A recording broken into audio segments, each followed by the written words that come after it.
부동산 브리핑입니다. 금융감독원이 연간 경영계획을 최대 376%까지 초과해 가계대출을 내준 은행이 등장하자 내년도 총부채 원리금 상환 비율을 낮추는 초강경 카드를 내놨습니다. 오는 9월 스트레스 DSR 2단계 시행을 앞두고 7, 8월부터 은행권 주택담보대출이 갑자기 증가하는 등 가계대출 상황이 심상치 않다고 판단했기 때문입니다. 서울 은평구 신사동 일대 저층 주거지가 통합재개발로 2,800가구 규모의 아파트 단지로 탈바꿈될 전망입니다. 편백마을에는 최고 33층 1,500가구 내외, 산세마을에는 최고 33층 1,300가구 규모의 주거단지가 조성됩니다.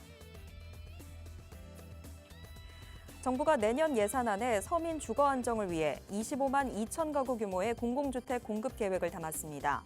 신혼부부와 출산 가구를 위한 특례대출 확대 등 주거 분야 지원 폭도 넓힐 계획입니다.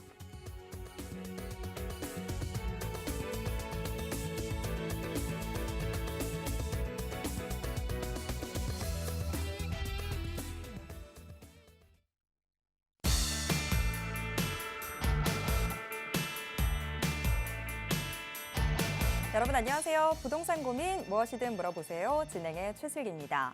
정부가 비아파트 시장을 살리기 위해서 1주택자가 소형 주택을 구입하고 임대 등록을 하는 경우 1세대 1주택 특례를 주는 정책을 발표했습니다.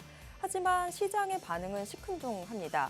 오히려 아파트 쏠림 현상을 더욱더 공고히 할 수 있다. 이런 주장까지 나오고 있는데요. 잠시 후 여기에 대해서 정창래 대표와 함께 자세히 이야기 나눠볼 테니까요. 끝까지 채널 고정해 주시기 바랍니다.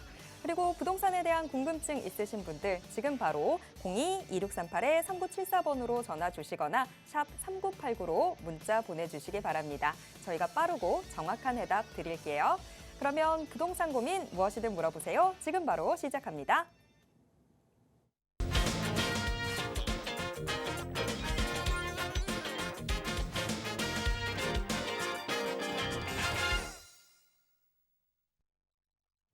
부동산 고민 무엇이든 물어보세요. 수요일에 고민 해결사 모셔보겠습니다. 드림부동산 투자연구소 정창래 대표님과 함께하겠습니다. 대표님 어서 오세요. 예, 안녕하십니까. 자, 이번에 그 88 이제 부동산 대책이 나왔죠. 예, 그런데 이 88 부동산 대책을 좀 간단하게 좀 제가 좀 짚어드리면요. 자, 일단 이 88 이제 주택 공급 확대 방안에 보면 이 비아파트를 지금 활성화하는 지금 대책이 나와 있습니다. 이 비아파트를 이 활성화하는 대책이 나와 있는데 그 이유가요. 어떤 거냐면 지금 이제 아파트 시장으로 이제 수요들이 지금 많이 쏠렸잖아요. 예, 그래서 이 비아파트를 활성화시켜줘서 아파트 수요에 쏠린 수요를 비아파트 쪽으로 지금 분산을 시키려는 이런 이제 대책으로 이제 보시면 되겠는데 그런데 제가 봤을 때는요. 전혀 실효성이 없습니다. 예, 그 이유가 뭐냐면 이번에 그 비아파트 활성화 대책을 보면 110 대책의 연장이에요. 예, 그러니까 110 대책에 나왔던 내용이 원래는 2015년 12월 말까지였는데 2027년 12월 말까지 연장을 한 거거든요. 자, 그러면 자, 우리가 110 대책이 나와서 비아파트가 과연 활성화가 됐냐를 한번 생각해 보자라는 거죠.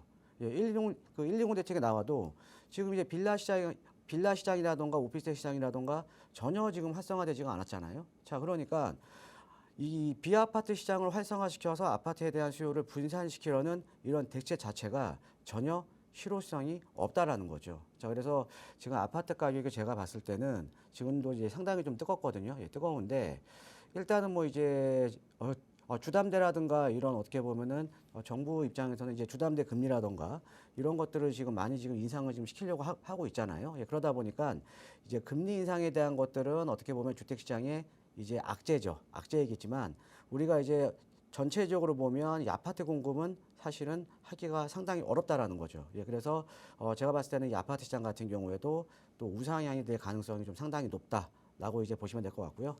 자, 매주 수요일마다 우리 그 시청자 여러분들께서 가지고 계신 부동산 고민 상담 해결해 드리고 있습니다.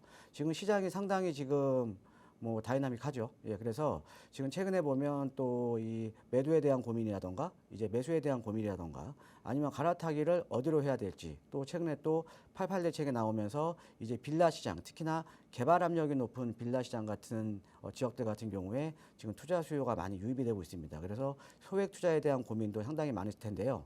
자, 부동산 고민 예, 무엇이든지 괜찮습니다. 예, 지금 전화를 주시면 저와 함께 실시간으로 이제 상담과 답변이 가능하니까요. 많은 전화 참여 부탁드리겠습니다. 네, 정부가 의도했던 바들이 시장에서 좀 나타나지 않는 그런 상황들 전개되고 있습니다. 어쩌면 오히려 시장은 더 어려운 상황으로 전개되는 것 같다 이런 생각이 드는데요. 뭐 특히나 정부가 좀 잡으려고 했었던 서울 집값, 특히나 핵심지 집값, 뭐 진정될 기미도 보이지 않는 상황입니다. 자, 이런 가운데 정창래 대표님이 또 서울 핵심지 소액 투자 전략을 포함한 부동산 무료 세미나도 준비해주고 계신데요. 자, 대표님, 이 세미나에 대한 자세한 소개 좀 부탁드릴게요. 자, 이번에 나온 88 대책에서 우리 시청자 여러분들께서 가장 눈여겨보셔야 되는 게 예, 빌라에 대한 겁니다. 예, 빌라가 우리가 아파트 청약할 때 주택수에서 제외가 되거든요. 예, 근데 그전에는요, 예, 공시가격이 1억 6천이었습니다. 자, 그런데 공시가격이 지금 5억으로 앞으로 상향이 되죠. 자, 그럼 내가 빌라를 갖고 있더라도 아파트 청약할 때 무주택으로 인정을 받기 때문에 내가 빌라를 투자해서 이쪽이 이제 개발 압력을 보고 이제 투자를 할 수도 있고요. 자, 그러면서 아파트 청약까지도 무주택으로 가능하다라는 거죠. 자, 그래서 최근에 보면 서울 같은 경우에 지금 재개발이라던가 재건축이 상당히 지금 활성화되고 있고 또 제도적인 개선도 많이 되고 있잖아요. 예, 그래서 그쪽에 지금 투자들을 많이 생각을 하고 계시는데 그런데 중요한 거는 이제 우리가 투자를 할 때 예전처럼 우리가 무조건 개발 압력이 높다고 해서 또 무조건 이제 개발되는 게 아닙니다. 예, 왜냐면요. 이제 환경이 많이 변했다라는 거죠. 자, 어떤 환경이 변했냐? 자, 과거에는 우리가 재개발 이슈가 있으면 사실은 지역을 막론하고 조금은 이제 가격이 올랐습니다. 자, 그런데요. 최근에 보면 이제 공사비에 대한 부담, 특히 사업비에 대한 부담이 많이 늘어났죠. 자, 그러다 보니까 우리가 이제 재개발이라는 것도 내가 투자 금액 대비 시세 차익, 즉 인풋 대비 아웃풋이 중요한 건데 이제 아웃풋이 안 나오는, 즉 결과가 안 나오는 이런 지역들이 상당히 많다라는 거죠. 자, 그래서 소액으로 투자를 하더라도 내가 결과를 볼 수 있는 또 시세 차익을 높게 가져갈 수 있는 어떻게 보면 입지를 잘 고르셔야 됩니다. 자, 그래서 이번 주 세미나에서는 개발 압력이 높은 지역에 예, 비교적 소액으로 투자를 해서 시세 차익을 높게 가져갈 수 있는 예, 투자 전략에 대해서 제가 좀 자세하게 예, 세미나를 좀 준비해 놓고 있으니까요. 예, 세미나에 관심 있으신 분들은 많은 참석 부탁드리겠습니다. 네, 소액으로 내가 핵심지에 투자할 수 있다면 뭐 이것만큼 더 좋은 게 있을까요?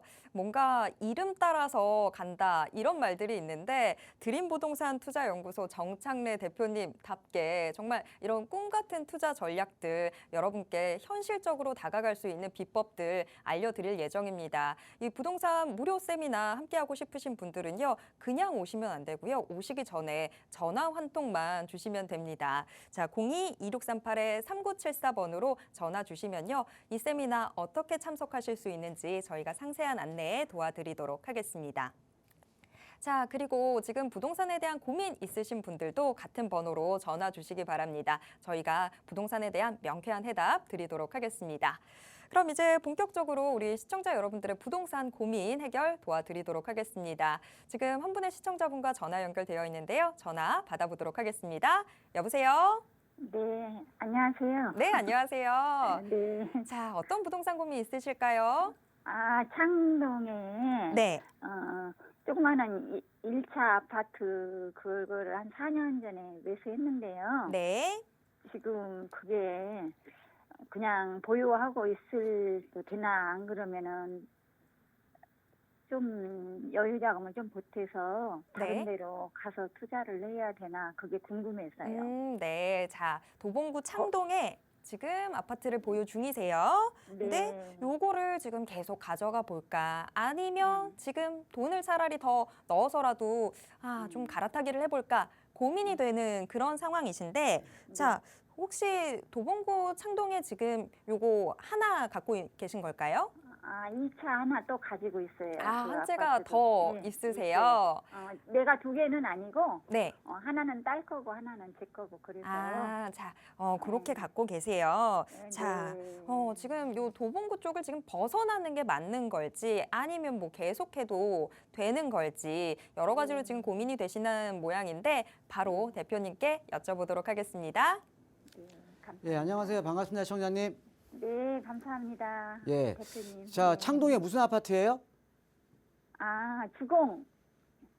창동에 주공 아파트요. 예, 예, 주공 1차. 아파트가 1단지부터 많은데 2단지, 3단지도 있고 뭐. 1단지. 예?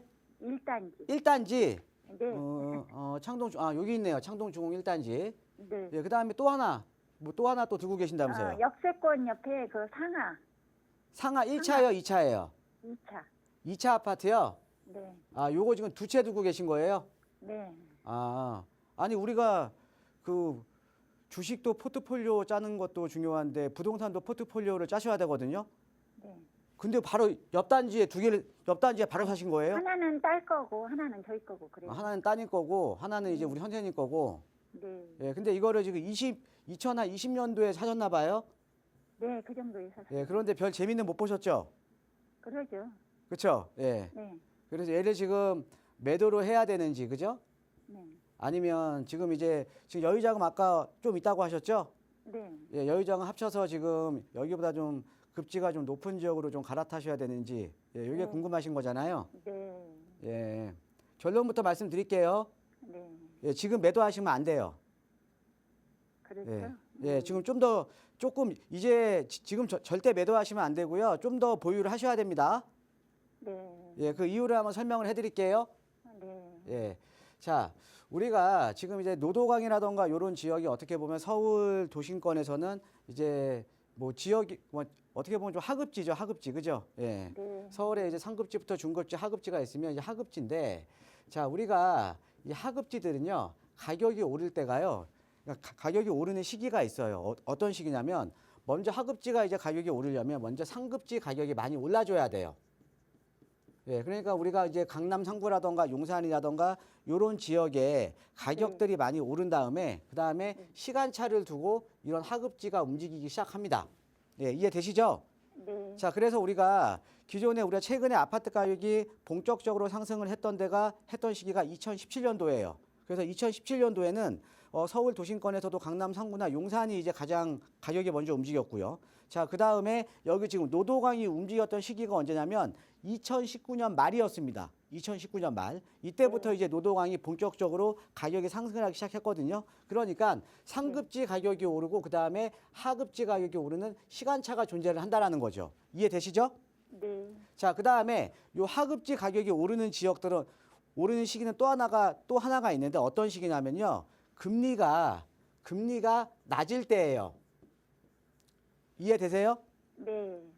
왜냐하면 우리가 일반적으로 금리가 이제 금리가 높을 경우에는 상급지들 같은 경우에는 어떻게 보면 이자에 대한 부담이 더 높을 거 아니에요. 주택 가격이 높다 보니까. 그죠? 네. 예, 그래서 금리가 높을 때는 이제 상급지 가격이 안 오를 것 같은데 상급지는요 금리가 높아도 워낙 요즘 상급지 그러니까 똘똘한 한 채에 대한 선호도가 높아지다 보니까 금리가 높아도 상급지 가격은 상승을 해요. 자, 그런데 하급지 같은 경우는 아무래도 여기에 들어가는 투자자들이나 아니면 실수요자들이 아무래도 상대적인 소득 수준이 조금 낮은 계층들이잖아요. 그죠? 네. 자, 그러다 보니까 금리가 높을 때는 이런 시장에 잘 들어가질 않아요. 대신에 금리가 낮을 때는 본격적으로 이런 시장 이자 부담이 낮아지다 보니까 이런 하급지 시장에 투자자라든가 이제 실수요자들이 본격적으로 이제 들어가기 시작합니다. 자, 그러면 우리가 전체적인 거를 보면 지금 이번에 그 미국 연준에서도 지금 이제 하반기에 지금 금리 인하 지금 얘기했잖아요. 예, 빠르면 지금 다음 달부터 지금 미국에서도 지금 금리를 인하를 할 것이고 그러면 우리나라도 따라서 금리를 인하할 수밖에 없잖아요. 그죠? 네. 그럼 자, 우리나라 같은 경우는 하반기에 금리 인하가 예정이 돼 있고요. 그죠? 자, 거기에다가 또 뭐가 있냐면 우리가 이제 지금 많이 들어보셨겠지만 최근에 지금 출산율이 낮잖아요. 네. 그 출산이 낮다 보니까 이게 출산율을 높이기 위해서 신생아 대출 같은, 즉 아기를 낳으면 좀 이자 부담을 경감해 주는 이런 정책 자금 대출이 있어요. 신생아 대출. 네. 이 신생아 대출 같은 경우가 뭐 최저는 뭐 2%대예요. 2%대. 그러니까 신생아 대출 같은 경우는 저 어때요? 얘는 9억 이하의 주택에 해당이 되는 거거든요. 네. 자, 근데 우리가 신생아 대출 같은 경우에는 자, 얘 같은 경우는 앞으로 계속적으로 완화가 되는 거지 강화는 안 되겠죠. 그렇죠? 네. 예, 그러니까 우리가 정책 자금, 그러니까 정책 대출이라던가 아니면 하반기 금리 인하가 예정이 돼 있기 때문에 지금 창주공이라던가 지금 갖고 계시는 효성상가 2차라든가 요 지역들 같은 경우는 지금 하반기부터 본격적으로 가격이 오를 가능성이 높아요. 아, 그래요? 예, 그래서 지금 이거 매도하시면 안 되는 거예요. 아, 예, 지금 20년도에 들어가서도 다른 데는 많이 올랐죠. 네. 근데 내 거는 별로 안 올랐잖아요. 네. 그러니까 억울하시잖아요. 그죠? 아니 그런 건 아닌데요. 억울하진 미래를 보고 않으세요? 투자를 했는데 예. 그게 과연 네. 재건축이 가능한가요? 재건축. 자, 네. 이렇게 보시면 돼요. 역부로 주공 1단지를 네. 지분이 넓다고 그래서 그걸 샀거든요. 그래서 아, 예. 재건축 하는데 무리가 없을까 그것도 좀 알고 싶어요. 자, 우리 시청자 이렇게 보시면 돼요. 네. 지금 창동 주공 1단지 같은 경우는 제가 알기로 용적률이 한 160%대 되거든요. 네. 예, 그러면은 얘는 어떻게 보면 우리가 용적률만 보면 좀 낮은 편이에요. 네. 우리가 재건축 같은 경우는 용적률이 낮을수록 좋은 거잖아요. 네. 네. 근데 반면에 효성 상하 2차 같은 경우는 용적률이 높죠. 네. 얘는 용적률이 아마 제가 알기로 한 250% 이상 되는 것 같은데. 예, 그거 맞아요. 예, 맞죠. 그렇죠? 네. 자, 그런데 우리가 어떻게 보면 재건축에 대한 사업성을 판단을 할 때 판단을 할 때 기본적으로는 용적률이 낮은 게 좋아 이런 것들이 있지만 중요한 거는 그 지역이 갖고 있는 입지예요. 그렇죠. 네. 자, 어떤 거냐? 우리가 지금 아까 제가 말씀드렸듯이 사업비가 많이 올라갔잖아요. 그죠? 네. 공사비가 많이 올라가다 보니까 자, 이쪽 창동이라던가 여기서 만약에 나중에 재건축을 하면 기존보다 추가 분담금이 2배, 3배 지금 늘어난 거예요. 그렇죠? 네. 자, 추가 분담금은 늘어났는데 지금 우리 여기 같은 경우에는 추가 분담금이 많이 늘어났는데 아파트 가격은 낮은 지역이잖아요. 그죠? 네. 예, 아파트가가 낮은 지역이다 보니까 사실은 이런 지역들은 사업성이 좀 떨어지는 지역이에요. 이해되세요? 네. 그러니까 용적률이 낮으면 좋겠죠. 근데 용적률이 낮은 것보다는 가장 중요한 건 뭐냐면 내가 나중에 조합원으로서 아파트를 받는 거잖아요. 그렇죠. 이 아파트의 가치가 중요한 거예요. 자, 그런데 그럼 여기는 사실은 상대적으로는 좀 아파트의 가치가 낮은 지역이잖아요. 새 아파트의 가치가. 그죠? 네. 네. 자, 그런데 걱정 안 하셔도 될 것 같아요. 자, 그럼 이런데 그럼 가만히 내버려두면 지금 재건축 못 하잖아요. 그죠? 네. 예, 그래서 이번에 서울시에서 어떤 게 발표가 됐냐면 이렇게 상대적으로 입지가 안 좋아서 사업성이 떨어지는 지역은 추가적으로 용적률을 줍니다. 추가적으로. 자, 그럼 추가적으로 용적률을 주면 일반 분양분이 많이 늘어나잖아요. 그죠? 네. 예, 그럼 또 사업성이 조금 개선이 되겠죠? 그죠? 그렇죠. 네. 자, 거기에다가 여기 효성 상하 같은 경우는 지금 창동역 바로 앞에 있잖아요. 네. 자, 우리 시청자님 우리 재개발에서 역세권 재개발 얘기 들어보셨어요? 네. 역세권 개발? 네. 예, 기존에는 우리가 이 재개발 사업이 지금 서울시에서 추진하는 재개발 사업이 신속통합기획, 모아타운, 역세권 개발 이 세 가지였거든요. 근데 우리가 역세권 같은 경우에는 용도 지역이 상향이 되면서 재개발 사업 중에서는 가장 사업성이 좋은 거거든요. 네. 자, 그런데 그전에는 우리가 재개발밖에 해당이 안 됐어요. 역세권은요. 네. 자, 그런데 앞으로는요. 1차 역세권 역반경 350m 이내 들어오는 재건축도 가능합니다. 아, 그래요. 자, 그러면 얘 같은 경우는 지금 여기서 가까이 있잖아요. 네. 아마 제가 뭐 거리는 안 재봐도 아마 여기서 아마 그 350m 이내일 거예요. 그래요. 맞아요. 자, 그러면 이쪽이 용도 지역이 상향이 되거든요. 나중에 재건축할 때. 네. 이해되세요? 자, 그럼 용도 지역 네. 상향되면 지금 용적률이 높아도 사업성은 좋아지는 거죠. 그렇죠? 네. 예, 그래서 제가 봤을 때는 지금은 일단은 시기적으로 지금 하급지 매도 타이밍이 아니다. 제가 봤을 땐 반대로 하급지 지금 사야 될 타이밍이에요. 그래요.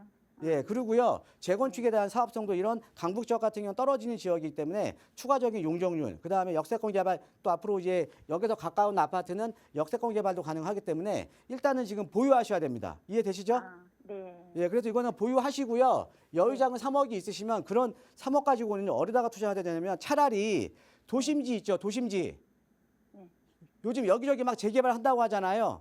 네. 그죠? 이런 도심 지역에 빌라라도 한 채 사놓으세요. 예, 뭐 신속이라든가 모아라든가 창동에서 사는 것보다 역세권이나 그쪽으로 가는 게 더 나아요? 예? 창동에 하나 더 사는 것보다 그쪽에 그렇죠. 우리가 부동산 아까 제가 처음에 말씀드렸잖아요. 부동산도 지역에 따른 포트폴리오를 짜야 되는 거예요. 네, 알겠습니다. 뭔 말씀인지. 예, 고맙습니다. 세미나 한번 갈게요. 감사합니다. 네. 네, 도봉구 창동에 재건축 연한 훌쩍 넘긴 아파트 노후단지 2곳 보유하고 계신 우리 시청자분이셨습니다.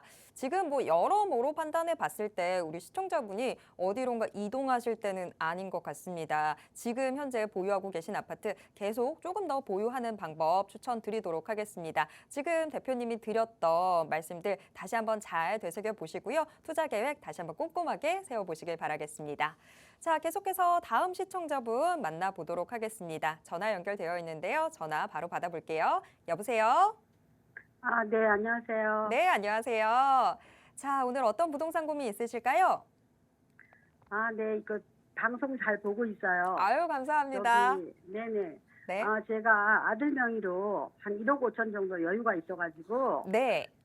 그 88 대책에 빌라가 만약에 뭐 있어도 아파트 청약 무주택으로 인정이 된다 그래가지고, 네. 그런 뭐 재개발하는 쪽에 그 이제 전세 끼고 하나 살까 싶어가지고, 네. 어젯번에 방송을 보니까요, 한 2, 3주 전에 뭐 대표님이 그 대림동 그 네. 방송에서 뭐 1억 3천이나 4천이면 살 수 있다 그래가 제가 가봤거든요. 오, 네. 네, 그랬는데 소액 물건 없더라고요. 아이고. 없고 가격이 다 올라서 2억 이상을 줘야 된다 그래가지고 그래서 지금 뭐 이렇게 좀 대표님한테 추천받고 싶은 지역이나 이런 거 좀 알고 싶어가지고 네. 전화 드렸어요. 아유, 전화 잘 주셨습니다. 우리 애청자분이 지금 전화를 주셨어요. 공부도 너무 열심히 하셨고 직접 임장도 가보셨던 상황인데 자, 지금 여유자금 1억 5천이라고 하셨습니다. 서울 일대에서 좀 재개발 이슈도 있고 괜찮은 투자처 추천받고 싶다라고 이야기해 주셨는데요. 대표님께 바로 여쭤보도록 하겠습니다. 예, 안녕하세요. 반갑습니다, 청자님. 네, 안녕하세요. 예, 그 대림동에 가보셨다고요? 네네. 예.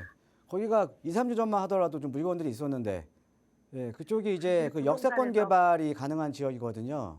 방송 타서 그런지 가보니까 그래요? 없어요. 딱 예. 떠들어가고. 예. 뭐 물건 없는 건 어쩔 수 없죠. 이게 어떤 거냐면요. 최근에 보면 네. 그 우리 시청자께서 지금 말씀하셨다시피 지금 88 대책 이후에 지금 아까 말씀하셨다시피 지금 빌라들이 지금 사실은 공시 가격이 5억이 넘어가기가 어렵거든요. 서울에 있는 빌라들이.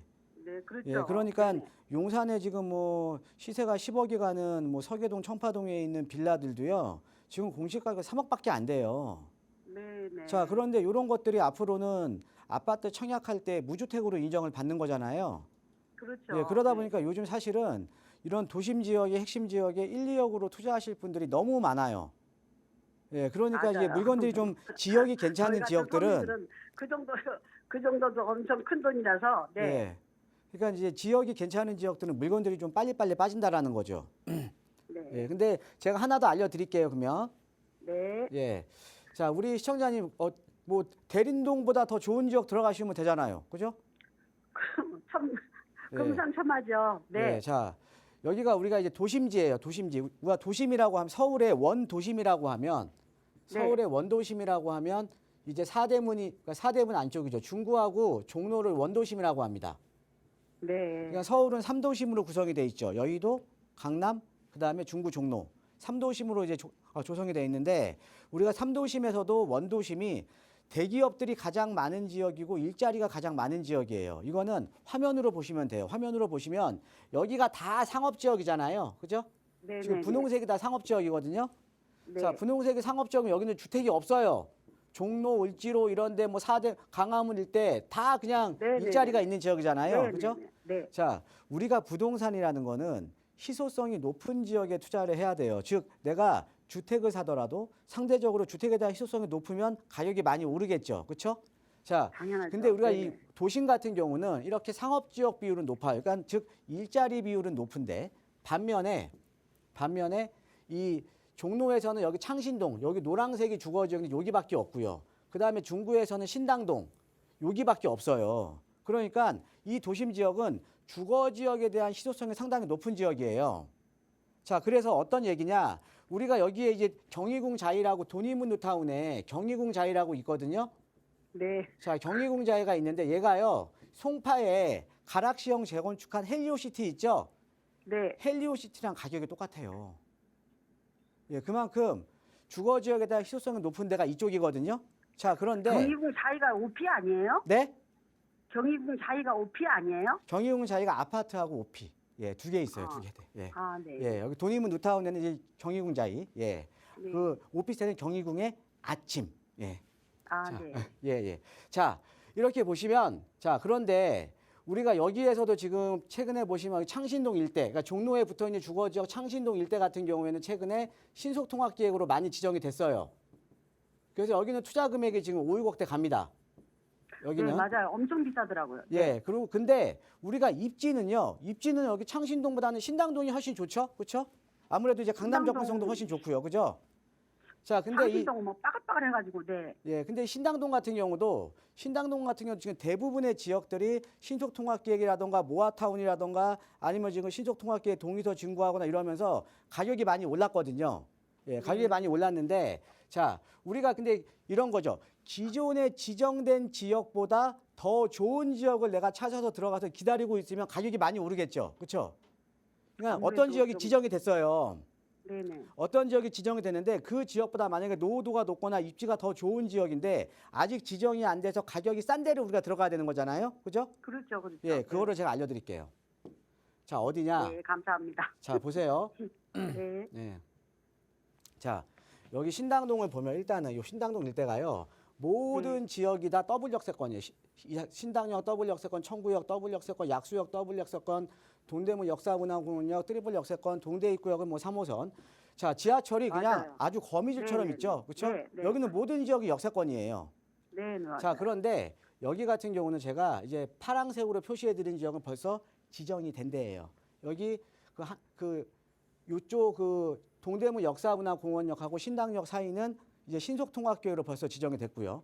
그다음에 네, 신당역 그때도 이때 한번 중앙시장 대표님 건너편은 말씀해 주신 것 같아요. 네. 예, 여기 모아타운으로 지정이 됐고요. 예, 그다음에 여기 약수역 앞에 여기 약수하이츠 앞에는 3080 이제 도심개발로 이제 지정이 됐고요. 자, 이런 식으로 많은 지역이 지정이 됐거든요. 예. 그런데 최근에 네. 보면 여기 그 신당 19역, 예, 신당 19역 바로 옆에 요 지역이 남아 있었는데 여기가 최근에 이제 신속통합기획 동의서 진구 들어가면서 예전에는 우리가 1억 5천대 투자로 가능했었거든요.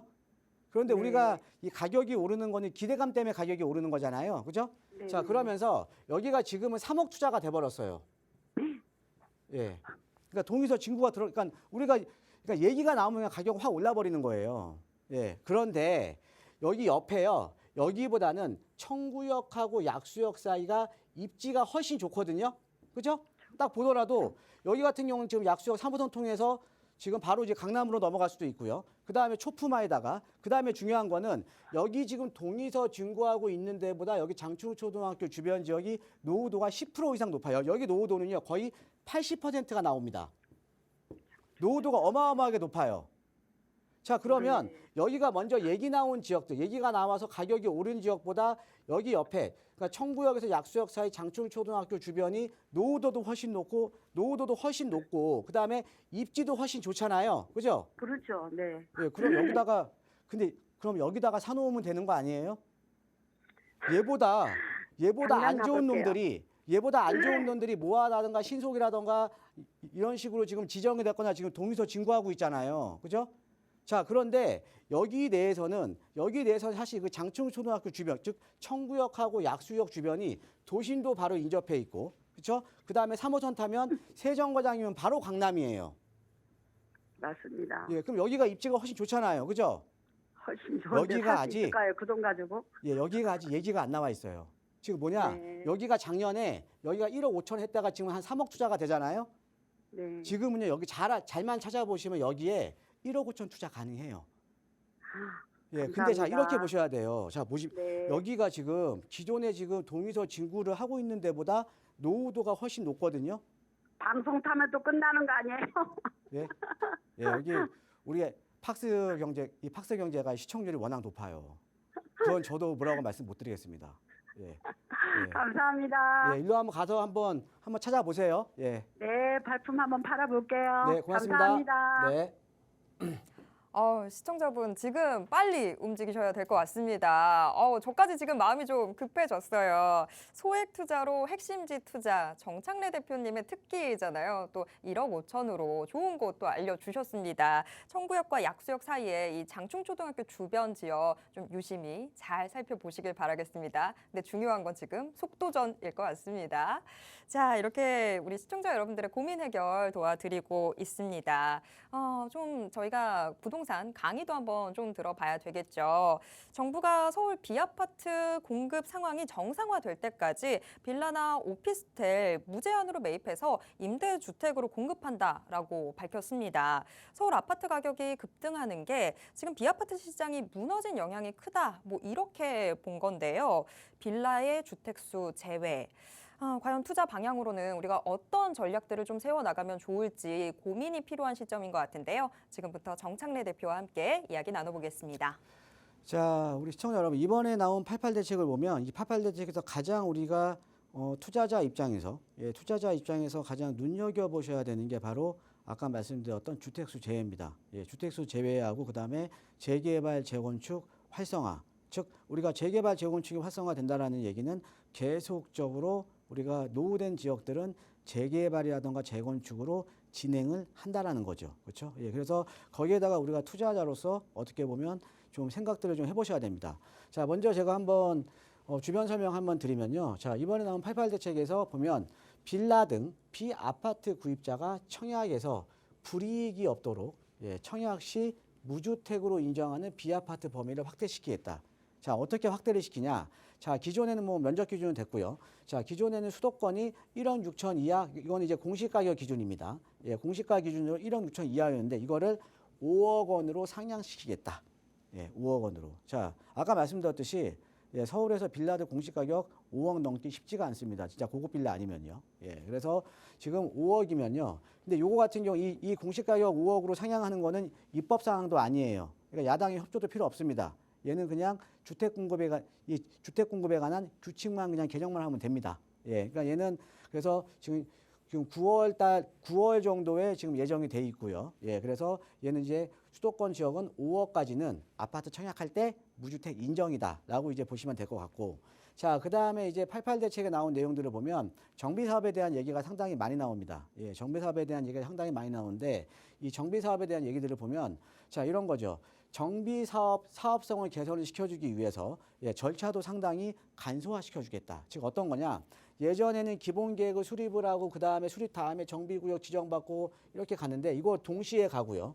자, 그 다음에 이제 또 우리가 이제 재개발이나 재건축 보면 사업시에 인가를 받고 또 관리처분 때까지 3년, 5년 걸려요. 근데 이거 동시에 그냥 진행하겠다. 그러면 속도가 이렇게만 된다 그러면 재개발, 재건축 속도가 한 7, 8년은 줄어듭니다. 예, 7, 8년은. 예, 그만큼 이제 절차를 이제 간소화 시켜주는 거고요. 자, 그 다음에 이제 재건축 같은 경우에도 우리가 여기 지금 조합 설립이라고 있죠. 조합 설립.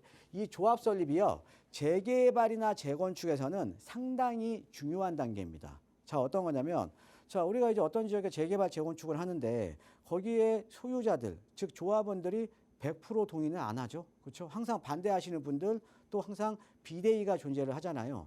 자, 그런데 우리가 계속 반대하시는 분들 비대위를 안고 갈 수는 없잖아요. 그렇죠? 예, 그래서 조합 설립 인가가 상당히 중요한 겁니다. 조합 설립 인가가 기존에는 재개발이나 재건축이나 75% 이상 동의를 받잖아요. 자, 그러면 이 조합에 강력한 그러니까 미동의자, 그러니까 이 조합 설립에 반대한 미동의자들한테 강력한 매도 청구권이 부여가 된다라는 거죠. 즉 여러분들 반대하면 현금 청산 당하잖아요. 예, 그러니까 그런 이제 매도 청구권이 생기게 됩니다. 그러면서 조합 설립이 상당히 중요한 거거든요.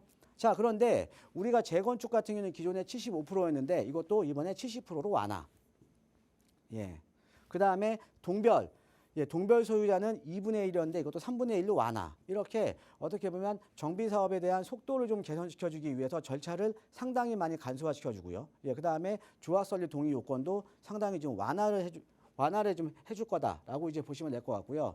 자, 그 다음에 아까 제가 우리 첫 번째 시청자분하고 말씀을 했는데 뭐 용적률 상향에 대해서 말씀을 드렸잖아요. 자, 그런데 한시적으로 그거 말고 한시적으로 우리가 또 용적률을 추가적으로 한시적으로 더 완화시켜 주겠다. 예, 한시적으로 3년 동안 3년간 한시적으로 용적률을 추가적으로 완화를 시켜주겠다. 즉 사업성을 상당히 좀 높여주겠다라는 내용이 이번에 88 대책에 담겨져 있는 겁니다.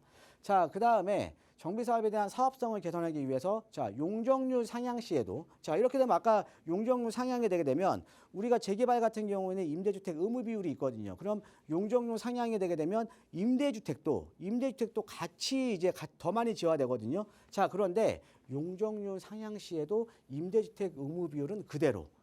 예, 그러니까 자 용적률 상향이 되면 임대주택 의무 비율이 올라가는 게 아니라 얘는 그대로니까 일반 분양분이 훨씬 더 많아지겠죠. 그렇죠? 예, 그러니까 일반 분양이 많아지면 조합원들의 분양 수입이 커지는 거 아닙니까? 예, 그러면서 사업성을 좀 상당히 많이 개선을 시켜주겠다라는 내용이 담겨 있고요. 자, 그 다음에 이런 임대주택 같은 경우는 예전에는 LH나 SH에서 이제 인수를 하는데 인수 가격이 형편없었어요. 자, 그런데 임대주택 인수 가격도 지금 현실화 시켜주겠다.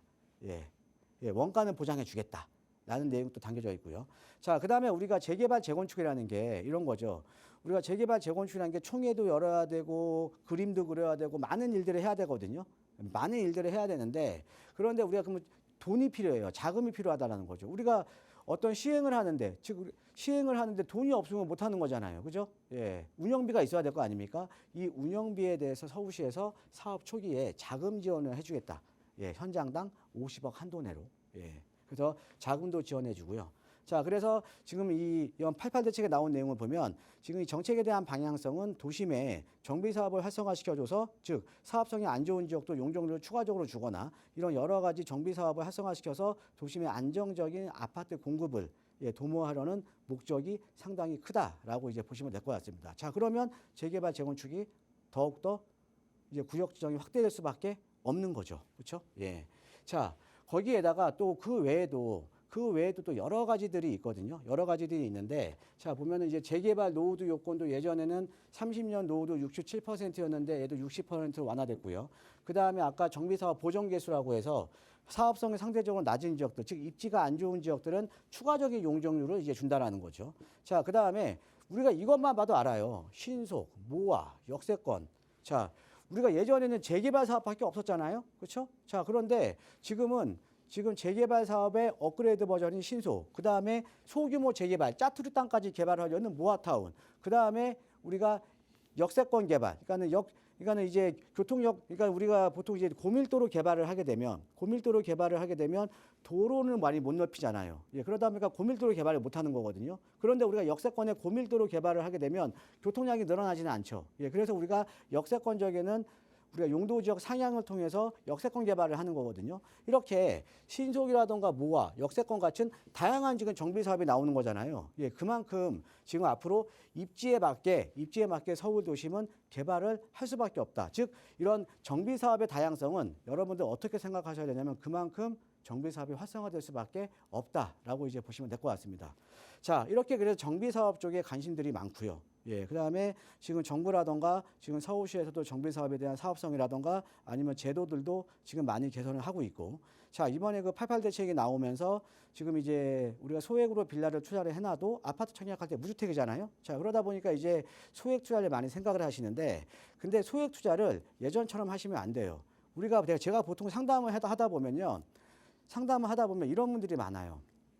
그러니까 한 10년, 20년 전에 어떤 지역에 투자를 해서 내가 성공을 했다라는 거죠. 그런데 그 투자에 대한 패턴을 똑같이 가져가는 거죠. 예. 근데 지금 시장은 어마어마하게 변했거든요. 예. 지금 시장은요, 무조건 뭐 재개발 구역 지정된다고 해서 가격 오르는 시장 아닙니다. 예. 그렇기 때문에 우리가 소액 투자에 대한 원칙도 시장 변화에 따라서 바뀌어야 된다라는 거죠. 자, 그래서 소액 투자 제가 3원칙을 제가 좀 준비를 해봤습니다.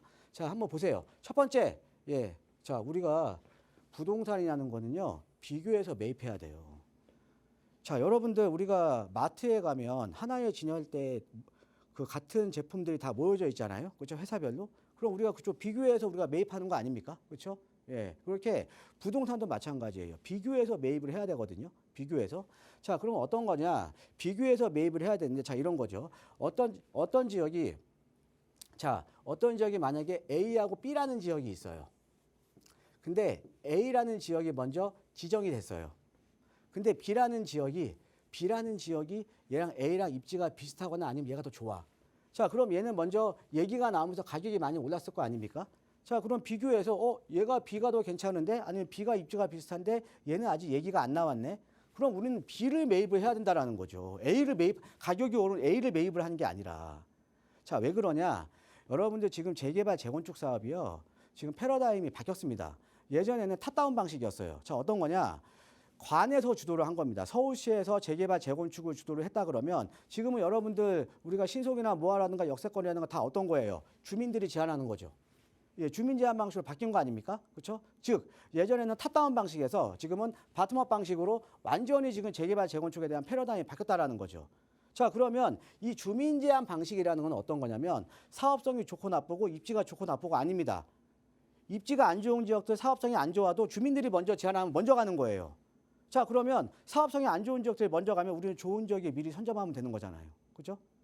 예. 자, 그러면서 좋은 지역에 소액으로 선점해 놓고 시간을 투자를 하는 거죠. 이렇게 비교를 해서 매입을 하는 거예요. 즉, 상대적으로 우리가 사업성이 안 좋은 지역들이 먼저 지정이 되게 되면 그 인근에 사업성이 더 좋은 지역에 투자를 해 놓으면 되는 거 아닙니까? 이렇게 지역 간의 비교를 해야 된다는 거죠. 지역 간의 비교를. 그래서 여러분들도 관심 있는 지역에 딱 비교해 보세요. 신축이든 뭐하든 다 지정된 다 나오잖아요. 그럼 비교해서 어떤 지역이 비어 있으면 이 지역의 노후도는 어떻고 이거를 내가 비교를 하면 답이 나온다라는 거죠. 그래서 첫 번째 여러분들 비교하셔야 돼요. 그렇죠? 예, 무작정 사면 안 돼요. 그렇죠? 무작정 사는 거는 명품이나 그런 거예요. 제일 좋은데 명품이나 이런 데 사놓으면 오르는데 이런 데는 우리가 비교 정확하게 사셔야 되는 거예요. 그래서 첫 번째 비교해서 이제 매입을 하셔야 되는 거고. 자, 두 번째 핵심 지역 중에서도 개발 압력 높은 지역, 즉 노후도가 높은 지역은 사놓으시면 무조건 됩니다. 자, 어떤 거냐? 여러분들 서울에 재개발 노후도 원래 30년 67%인데 이런 지역이 없어서 60% 완화했어요. 자, 그다음에 서울에 이렇게 재개발할 데가 없어서 큰 땅들이 없어서 모아타운 소규모 재개발이 지금 이제 도입이 됐는데 이 모아타운이 노후도 20년에 57%입니다. 그러니까 뭐냐면 서울에 노후도가 높은 지역이 없어서 지금 이렇게 모아타운 노후도 요건도 완화시켜줬고 재개발 노후도도 완화됐어요. 자, 그럼 어떤 지역의 재개발 노후도가 70%다, 80%다. 예, 개발되겠습니까? 안 되겠습니까? 돼요. 개발됩니다. 자, 그래서 노후도 높은 지역에 투자를 하셔야 되는데 중요한 건 노후도 높은 지역에 투자를 하더라도 핵심 지역에 투자를 하셔야 된다는 거죠. 그렇죠? 예, 그래서 우리가 보통 보면 이런 노후도가 높은 지역에 아직 얘기가 안 나오는 지역들이 있거든요. 이런 지역에 우리가 얘기가 안 나와야 우리가 소액으로 선점을 하죠. 그렇죠? 예, 그래서 이런 지역의 핵심 지역 중에 노후도 높은 지역을 공략을 하시면 되고요. 자, 그다음에 무엇보다 입지입니다. 이제 입지. 제가 항상 강조해드리죠. 부동산은 입지다. 예. 지금 아까 말씀드렸듯이 사업성이 가장 중요한데 지금 사업비에 대한 부담이 증가를 하니까 우리가 아파트 가격이라는 건 입지에 따라서 아파트 가격이 결정됐잖아요. 결정나는 거 아닙니까? 그래서 우리가 지금은 아무리 개발 압력이 높고 노후도가 높아도 입지가 안 좋은 지역들은 사업하기 힘들어요. 예, 거기다가 재개발 재건도 된다고 하더라도 조합원 입장에서 먹을 게 별로 없어요. 먹을 게. 예. 자, 그래서 주민들이 이런 거죠. 이제는 주민들이 원해도 사업 못하는 지역이 늘어난 겁니다. 원해도 왜? 공사비가 많이 늘어났으니까. 그죠? 예, 인풋 대비 아웃풋이 안 나오니까. 자, 그래서 우리가 입지는 어떤 거냐? 아파트 가격이 높은 지역이라던가, 즉 입지적으로 인근 지역의 아파트가 높은 지역이나 아니면 사업성이 좋은 지역들. 예, 예를 들어 우리가 입지가 약간 떨어져라도 만약에 역세권 개발 가면요. 예, 역세권 개발 가면 사업성이 좋잖아요. 그렇죠?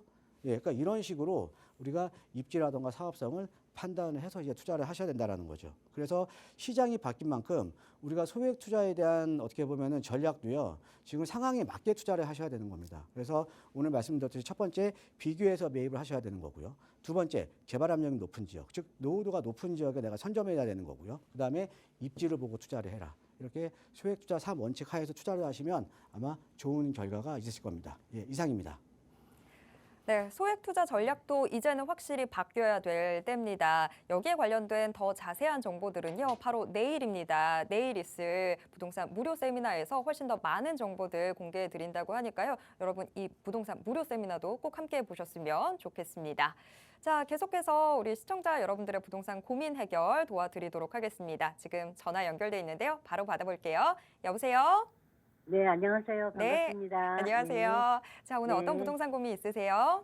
저는 지금 행정동 그 한신 아파트에 이제 4년째 전세로 이제 지금 거주하고 있는 중이거든요. 네. 그런데 이제 교통도 여기 좋고 그래서 이제 지금 생각에 이쪽 한신 아파트 쪽으로 이제 매수를 하고 싶은데 자금이 이제 지금 여유 자금이 한 3억 정도밖에 없어서 오, 네. 이쪽으로는 좀 힘들 것 같고 행당 8구역 네. 그쪽에 이제 빌라를 매입하려고 하는데 그쪽이 괜찮은지 궁금해갖고 전화드렸습니다. 네, 전화 잘 주셨습니다. 자, 행당 8구역 쪽으로 지금 다세대 주택을 매수를 해도 될지 고민이 된다라고 이야기해 주셨는데요. 대표님 어떻게 네. 보고 계신지 바로 여쭤볼게요. 예, 안녕하세요. 반갑습니다, 청자님. 네, 안녕하세요. 반갑습니다. 예, 그 행당 8구역 그 투자 금액 보통 얼마예요? 투자 금액이 대략? 저는 지금 이제 3억 정도 있거든요. 3억 정도면 매수 가능하죠? 예, 전세. 예, 그러니까 빌라도 예. 그 전세 끼고요. 예. 네네. 지금 이제 행당 8구역이 지금 우리 현택은 지금 한진 아파트 거주하고 계시고 여기 대림 아파트 이쪽에가 이제 지금 뭐 구역 지정은 된 건 아니죠. 뭐 가칭 행당 8구역이죠. 그렇죠? 예. 네네. 여기 행당역 바로 앞에 있는 지역이잖아요. 그죠? 행당역이요. 예. 예. 여기 묻어놓으셔도 좋죠. 당연히. 네. 예. 그 이유를 한번 설명을 해 드릴게요. 예. 예. 그리고 뭐 여기서도요. 더 좋은 것도 제가 설명해 드릴게요. 예. 네, 감사합니다. 우리가 여기를 보면 지금 우리 현장에 네. 살고 계시는 한진 아파트라던가 요 금호수동 일대 여기는요. 다 네. 개발이 끝났어요. 그죠? 네, 끝났어요. 개발이 예. 다 끝나고 예전에 여기가 이제 재개발 1세대잖아요. 재개발 1세대. 그죠? 예. 네, 네. 근데 이제 여기 보시면 요쪽에 근데 왕십리역하고 또 행당역 사이에 보면 여기가 네. 지금 서울숲 리버브지아이 예전에 행당 6구역이 네. 재개발이 돼서 한 5년 전에 입주한 아파트예요. 얘가 근데 사실 역세권은 아닌데 여기가 지금 33평 기준 20억이 넘어갑니다. 네, 네. 예, 입지가 상당히 좋잖아요. 그렇죠? 예, 강남 네. 강남 접근성 좋고 바로 앞에 성수동에 뒤로 가면 바로 도심에. 그죠? 예. 네. 그다음에 여기 바로 앞에 보면 행당 네. 7구역 내년에 입주죠? 네. 예, 네. 여기 행당 7구역이 이제 내년에 입주인데 얘 같은 경우는 더 왕십리역하고 가까이 있으니까 얘 같은 네. 경우는 제가 볼 때 시세가 만약에 지금 네. 현재 만약에 아파트가 입주를 한다 그래도 대략적으로 네. 한 23, 4억 정도는 갈 거예요. 예. 네. 그래서 제가 좀 보태서 말씀드리면 이거 네. 아직 일반 분양 안 했거든요. 우리 보고 네. 계시는 시청자분들도 이거 일반 분양 5천대 나오면 무조건 네. 앉아서 한 5천 정도 이제 버는 겁니다. 아니 5억 정도 네. 버는 거예요. 예, 3,000평 기준으로. 예, 이거 네. 행당 7구역 여기고요. 자, 그러면 네. 여기는 네. 원래 아파트 재개발 다 된 거고 여기도 다 지금 재개발 끝났잖아요. 그죠? 네. 자, 그런데 지금 이제 지도를 한번 넓혀 볼게요. 네. 여기 지금 우리 현장이 보신 데가 있죠. 왕십리역 바로 그러니까 왕십리역하고 행당역 사이에 여기 지금 행당 행당역. 8구역 네. 보시는 거 아닙니까? 그죠? 네. 네. 그러면 여기서 유일하게 지금 개발이 안 돼 있는 데가 왕십리역의 10번, 11번 출구 근처로 요쪽 라인이에요. 예. 그럼 여기밖에 개발할 데 없어요. 네, 네. 그런데 여기 노후도가요 거의 네. 80% 거의 75% 이상 됩니다. 네. 노후도가 우리 시청자 여기 앞에 가시면 엄청나게 노후된 주택들 많잖아요, 그죠? 네, 네. 그래서 여기가 계속 신속통합계획 얘기도 나오고 재개발 얘기도 나오고 막 여러 가지 얘기들이 나오고 있거든요. 예. 네. 그래서 지금 요 도심에서 요 지역에서 이 근처에도 될 때는요 여기 네. 왕십리역 일대 여기밖에 안 남았어요. 네. 안 남았기 때문에 아까 제가 말씀드렸잖아요. 노후도 높은데 입지 좋은 데는 그냥 시간을 투자하면 된다고요. 그죠? 네, 네. 그래서 네. 여기에 지금 3억 투자하면 사실은 투자 금액이 제가 봤을 때는 괜찮은 거예요. 네. 자, 그런데 더 좋은데 네. 알려드릴게요. 네, 네. 자, 여기 행당 8구역이지만 여기 지금 왕십리역이요. 서울의 네. 커트러블 역세권이죠. 네, 네. 자, 커트러블 역세권이 서울에 두 군데밖에 없는데 여기는 중심지 역세권이잖아요. 그죠? 예, 예. 근데 여기 왕십리역 10번, 11번 치고 앞에 여기는요. 여기서 네. 350m 여기는 역세권 개발이 가능한 거예요. 네. 근데 역세권 개발도 우리가 역세권의 유상에 따라 틀린데 왕십리역은요. 네. 유상이 중심지 역세권이에요. 그래서 역세권 개발 가면 용적률 700%거든요. 네. 그러니까 행당 8구역하고 여기하고 투자 금액이 똑같아요. 아, 그래요? 예, 그럼 앞에 사야죠. 앞에. 그죠? 네, 네. 예, 그 역세권 쪽으로 사놓으세요. 예. 네. 예, 고맙습니다. 네, 우리 시청자분 지금 드렸던 답변 내용들 잘 참고하셔서 투자 계획 꼼꼼하게 세워보시길 바라겠습니다. 오늘 방송 이쯤에서 정리를 해봐야 될 것 같은데요. 저희가 방송을 통해서 제공해드리는 정보는 투자 판단에 대한 조언일 뿐이라는 점 꼭 기억해 주시길 바랍니다. 계속해서 편안한 오후 보내시고요. 저는 내일 오후 1시에 다시 돌아오겠습니다. 함께해 주신 모든 분들 고맙습니다.